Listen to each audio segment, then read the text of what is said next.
അപമാനിച്ചവരുടെ ശവം എടുക്കേണ്ടി മൃതദേഹം എടുത്തത് അത് നമ്മുടെ വീടിനോട് തന്നെ അത് 3-4 തവണ ഇപ്പം അത്യാവശ്യം പേരൊക്കെ പോയിട്ടുണ്ട് ഒരു എല്ലാവരും അല്ലെങ്കിലും നമുക്ക് പോകേണ്ട സാഹചര്യം വന്നിട്ടുണ്ട്.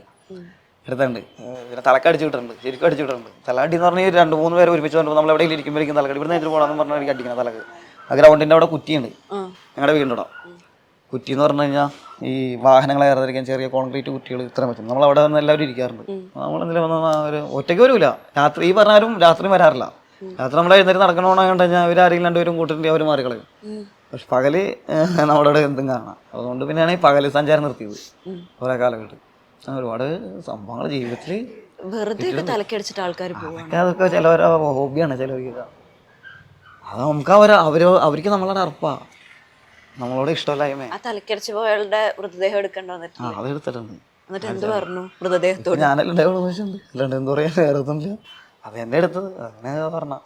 പിന്നെ അത് വേറെ ഒരാളുടെ മകനെ തൂങ്ങിയിട്ട് ഞങ്ങൾ ആവശ്യം വീടിൻ്റെ പൊട്ട് പുറയിൽ മരത്തുമ്പോൾ തൂങ്ങി, അതും എടുത്തത്.